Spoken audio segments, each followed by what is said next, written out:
Hey guys, GHAZZY TV here with another Path of Exile video, and they just announced the delay of Path of Exile 1 3.26. And there's also a little teaser regarding Path of Exile 2 Mercenary class that we'll be diving into in this video.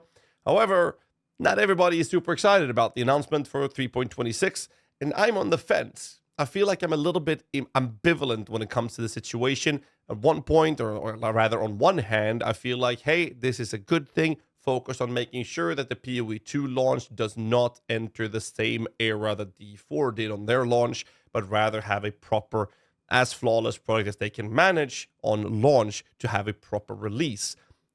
On the other hand, I'm also in a position where what's going to happen to PoE 1? There's a lot of players out there that are not excited for PoE 2. Now, granted, I do think that there's more players being excited for PoE 2 than not. But at the same time, they've said that PoE 2 is going to be in a game, that they're not going to stop PoE 1 progression or development. They're rather going to have both of them run simultaneously, so we can bounce between one launch in PoE 2 and another launch in PoE 1. But let's crack into reading the post that they have here. Essentially, the Path of Exile 3.26 expansion timeline. I will point out I've only heard these things, so this is the first time I'm personally reading this.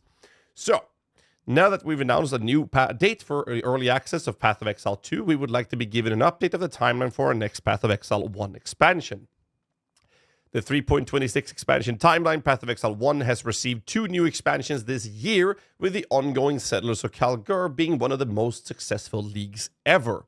Despite the delay, launching Path of Exile 2 in early access this year is a very important milestone for us, and we've been working very hard to make it happen. After many delays, after many days of internal discussions, we made the decision to not launch a 3.26 expansion for PoE 1 this year. Now, we're looking to announce this new league in early 2025, think late January. However, we have to remain flexible with this window, as releasing an entirely new project can come with challenges that we cannot predict. This means that the Settlers League will be extended to early 2025. Now, I'm going to stop right there and mention a couple of things. Now, they have been on a consistent basis for the decade plus that I've been playing, or actually not the entirety of the decade, but for the most of those years, been very adamant about having the comment, or rather the marketing comment or statement, that they are running 3-month leagues. However, it's been, I believe, since Legacy League 2 years ago or something like that, that was the very last time that we had a 3-month league. We have actually been in a position where I believe one of the Legacy Leagues lasted like 5 months, I think it was. And we've had on a consistent, like clockwork basis, of 4-month leagues rather than 3-month leagues. And it's been very, very frustrating. And this all started back when they made the decision to delay one of their holiday or winter holiday releases when Cyberpunk 2077 released. They said, or their statement was, that they didn't want to collide their launch with such a global release. So they postponed a December launch, which is the most lucrative time for advertisements and game companies to launch their games, and then release it in January instead.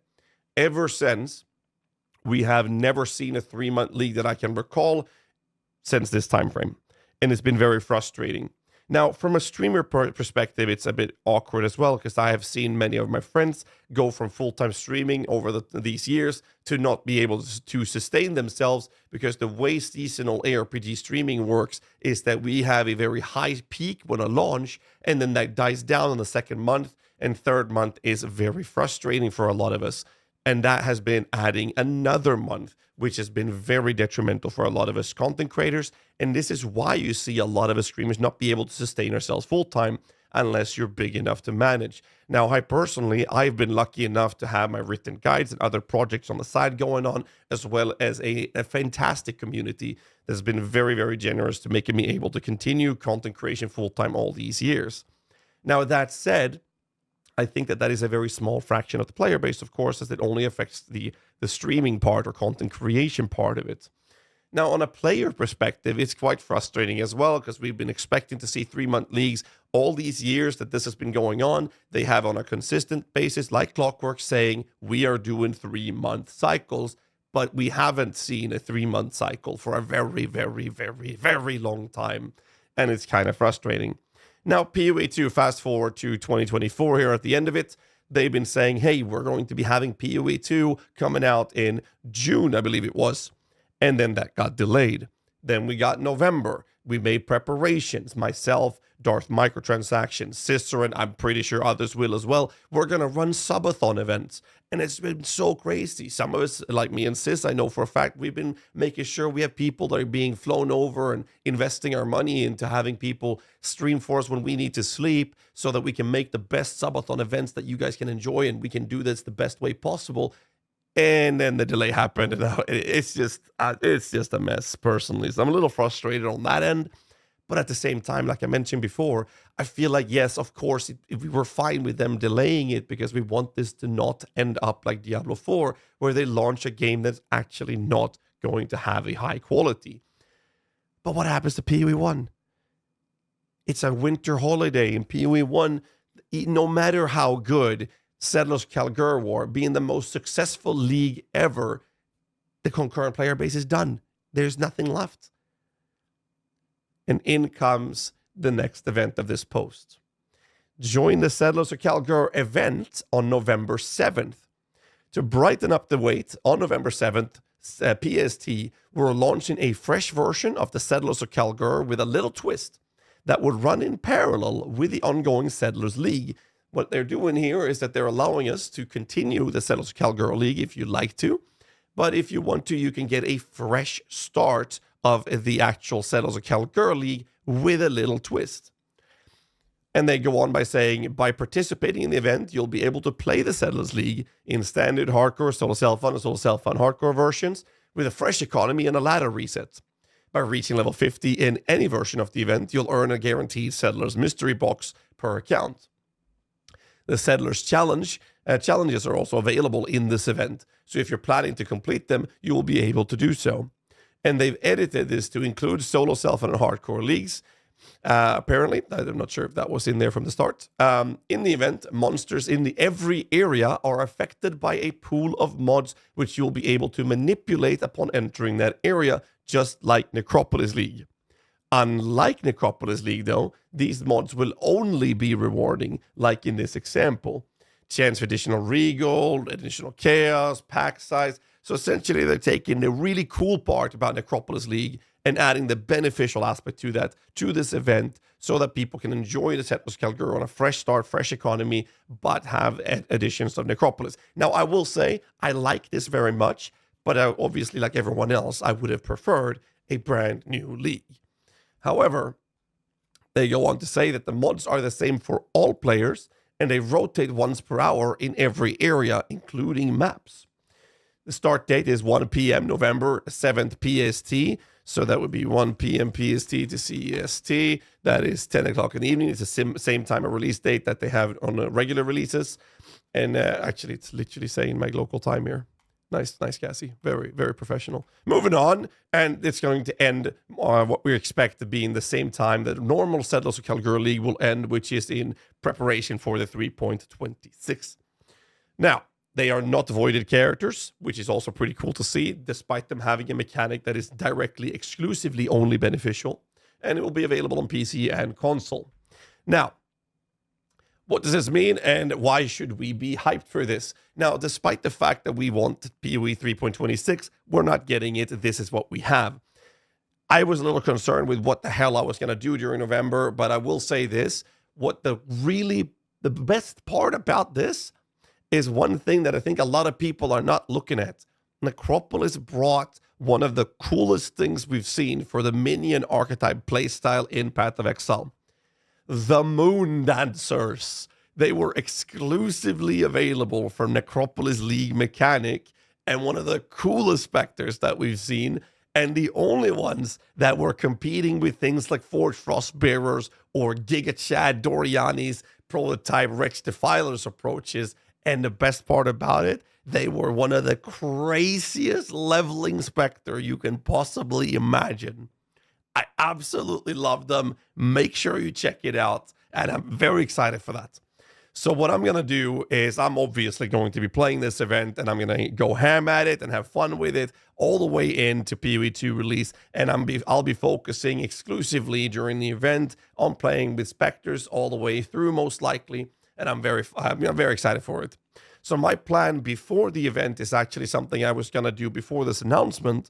That is that I'll be showing people how to generically level a minion build on both a Guardian as well as a Witch, no matter what endgame build you're going to play. So I'll basically be setting up and showing people exactly how you level minion builds the most effectively and smoothly moving forward on a league launch scenario.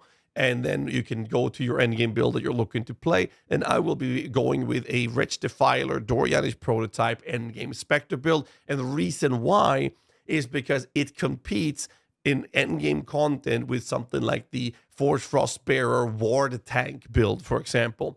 And the reason that is so cool is because the Forged Frostbearers are kind of squishy compared to the Wretch Defilers. And if you have a build that can both of builds can actually face tank tier 17 content, but you have one that is more sustainable and a little bit better coverage on area for clear speed purposes, most important factor here is that the Wretch Defilers is part of the core game, whilst the Forged Frostbearers are not. So I'll be focusing on the build that is actually available after this league as well. So that is my plans for 3.26, well, 3.25.5, I guess, or whatever you want to call it, but for this event. But let me know in the comments below what you think of this event and the fact that PoE 1 is launching in 2025 instead. And I want to hear your thoughts because there's a lot of delays happening this entire year. We even have Last Epoch be in a position where they're launching their next cycle in early 2025 as well. And it's all kind of, weird because like I said before, I'm a bit ambivalent to this. I like it and I don't like it and I don't know what to say because I'm on the fence. I'm kind of frustrated that we're not getting PoE 1 back to a 3-month cycle because now we have, 2 leagues this year? Like, come on, man. Not just frustrated from a content creator perspective, but also from a gamer perspective. Like, we're all addicted to this goddamn game that we play an obnoxiously unhealthy amount of hours, and we just want to pump, But that's kind of like the frustration that I've been sitting in, and I don't really know how to express myself, which I guess this video is showing. I'm one part, I'm here, and then the next I'm there. I'm like, come on, I just want to have the PoE 1 league. Now, don't get me wrong. I'm super excited for PoE 2. I am. I just don't want PoE 1 to be slapped and, beat into a pulp as a result of it. And it's annoying. I don't know. But I will say, though, that if there's any kind of event that they could have done that is not over the top and not too crazy or frustrating, I think that the event that they've designed is actually in a very good position in making a very entertaining scenario for us ARPG players to enjoy. The Necropolis League had a lot of odd things, but they took the best part of the Necropolis League and they're adding that to what I consider not just the most successful league, but I think Settlers Kalgur is one of the most enjoyable leagues that I have played. And I know not everybody agrees with that, but that is my take. So personally, I'm very happy with the way they've designed the event. Plus the return of Moon Dancers. Come on, baby. That's kind of like the position I'm in. Anyways, I'd like to hear a lot of different comments down below the video now. So I have a few questions for you guys watching, especially for those of you who've been able to watch this long with my broken voice. First question. I want to hear your thoughts on the fact that they delayed the PoE 1 until 2025. I also want to know what you guys think of the event. And I want to know what you guys are going to start playing in the event on the 7th of November. Because even if you don't like it, you're going to play it. Like, don't kid yourself. We all know you're going to play it. All right? Anyways, let me know in the comments below. I would like to hear you guys' thoughts and opinions in this. Because I'm on the fence here. I don't know how to express myself. Anyways, I'm not going to postpone and drag on in this video much longer. Instead, I'm going to ask you to subscribe, hit the like button. We're like this close to 100,000 subscribers. It would be awesome if we could hit that before PoE 2 launches. But I'll see you guys in the next one. Till then, as always, stay safe, keep rocking, and have a great fucking night.